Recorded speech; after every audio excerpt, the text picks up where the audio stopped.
আমরা বাঁচতে চাই, আমাদের সন্তানদের নিয়ে আমরা বাঁচতে চাই। আমরা অনেক অসহায়ভাবে আমার জীবন যাপন করতেছি। 2009 সালে পিলখানায় যে গণ্ডগোলটা হয়েছে, এটা তো একটা ষড়যন্ত্রমূলক গণ্ডগোল। এটা তো ফ্যাসিস্ট শেখ হাসিনা এটা তো পরিকল্পনাভাবে হত্যাকাণ্ড ঘটাইয়া এই নিরীহ বিডিআরদের উপরে দোষ চাপাই দিছে এবং এই 18,519 জন বিডিআরের উপরে দোষ চাপাইছে।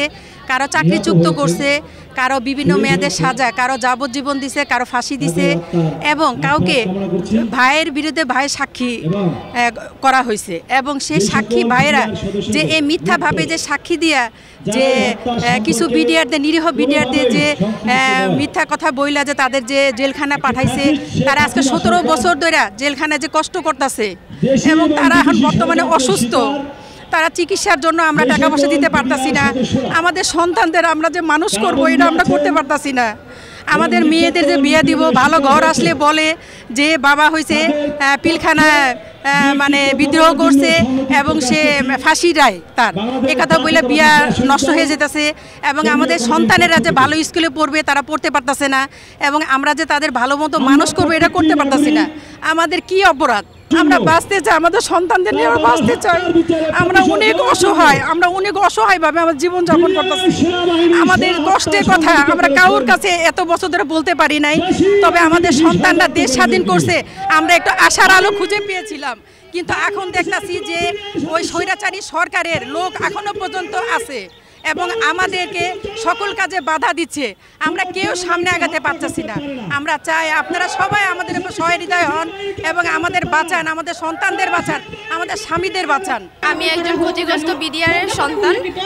আমরা এখানে অবস্থান করতেছি হলো গিয়ে 2-এর উপধারা দিয়ে রাখছে, আমাদের দিয়ে তদন্তের বাইরে রাখা হয়েছে। আমাদেরকে 2-এর উপধারা দিয়ে আমাদের তদন্তের বাইরে রাখার কারণে আমরা আসল দোষীদের খুঁজে বের করতে পারছি না। অন্য মেয়াদে যারা সাজা আছে এবং যারা আসামি আছে ওদের বিভিন্নভাবে নির্যাতনের শিকার করা হয়েছে। ওরা সবাই ভুক্তভোগী, ওদের বলির পাঠা বানানো হয়েছে। তো আমরা চাই 2-এর উপধারা বাদ দিয়ে আমাদের সকলকে সুস্থ এবং সঠিক বিচারের আওতায় আনা হোক। তাই আমরা 2-এর উপধারা বাদ চাই এবং জেল বন্দীদের মুক্তি চাই। 17 বছর ধরে বিনা অপরাধে সকলকেই মানে সাজা ভোগ করতেছে তারা অন্ধকার কারাগারে। সেখানে তারা না পাচ্ছে সুযোগ সুবিধা, না পাচ্ছে চিকিৎসা, না পাচ্ছে ভালো একটা পরিবেশ। বিনা অপরাধে বিনা দোষে আমার হাজবেন্ডের নাম ইমতিয়াজ আহমেদ নবীন, সে খালাসপ্রাপ্ত আসামি এবং সে 3 মাস আগে যে জামিনে সে মুক্তি পাইছে, ওইখানে তার নাম আছে 278 জন খালাস জামিন দিছে, সেখানে 178 জন বের হয়েছে আর 100 জন আসামি ওইখানে এখনো জেলখানায় রয়েছে। জামিন পাওয়ার পরে, জামিন মঞ্জুর হওয়ার পরেও সে রয়ে গেছে ওইখানে 3 মাস ধরে। সে এখনো 17 বছর আছে, তারপরে জামিন পাওয়ার 3 মাস পরেও এখনো সে রয়ে গেছে।